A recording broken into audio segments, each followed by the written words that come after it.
ప్రజా సమస్యలన్నీ కూడా గాలికి వదిలేసి ఒక డైవర్షన్ పాలిటిక్స్, అదేవిధంగా ఒక కక్షపూరితంగా వ్యవహరించే రాజకీయాలు ఈరోజు రాష్ట్రంలో జరుగుతూ ఉన్నాయి. పోలీస్ ఆఫీసర్ల పైన కక్ష సాధించేదానికి కేసులు పెట్టాలనే ప్రయత్నంలో భాగంగా ఒక పలువురిని మోసం చేసిన ఒక నటిని తీసుకొచ్చి అదేదో రాష్ట్రం సమస్య అంతా కూడా రాష్ట్రం అంతా కూడా ఆ కేసు పైన ఆధారపడినట్లు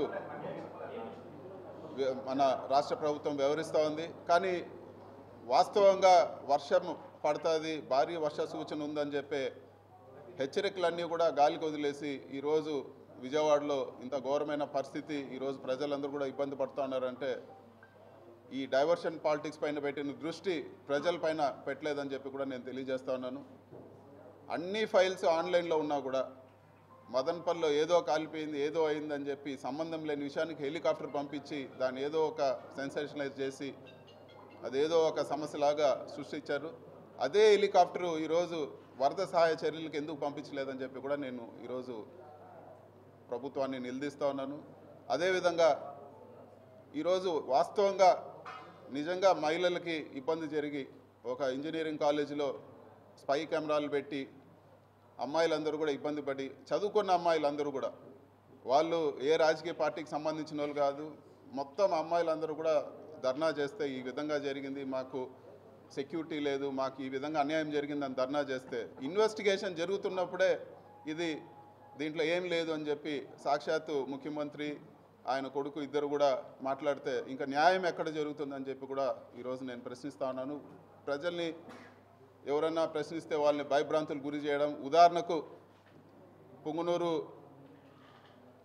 మున్సిపల్ చైర్మన్ కానీ కౌన్సిలర్లు కానీ పార్టీ మారకపోతే కేసులు పెడతాము, లేకపోతే మీ పైన గొడవ చేస్తాం, మీ ఇంటికి వచ్చి దౌర్జన్యం చేస్తామని చెప్పి బెదిరించి ఈరోజు పార్టీ మారమని ఒత్తిడి చేసిన పరిస్థితి మా నియోజకవర్గంలోనే పుంగనూరులోనే చూసాం. ఈరోజు అందరూ కూడా ఈరోజు మున్సిపల్ చైర్మన్ కానీ మిగతా కౌన్సిలర్లు అందరూ కూడా కానీ ఇవన్నీ కూడా ఖండిస్తూ ఈరోజు ఇక్కడ ప్రెస్ మీట్కి రావడం జరిగింది.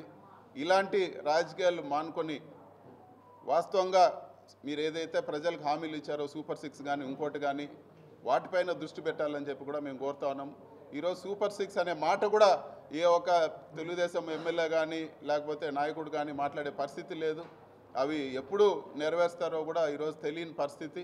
ఇచ్చిన హామీలన్నీ కూడా గాలికి వదిలేసి ఈరోజు పూర్తిగా కక్ష సాధింపు లేదా డైవర్షన్ పాలిటిక్స్ పైనే ఈరోజు ఈ ప్రభుత్వం నడుస్తోందని చెప్పి కూడా నేను తెలియజేస్తున్నాను. ఇలాంటివన్నీ కూడా ఈ కక్ష సాధింపు చర్యలన్నీ కూడా మానుకోవాలని చెప్పి కూడా నేను కోరుతా ఉన్నాను.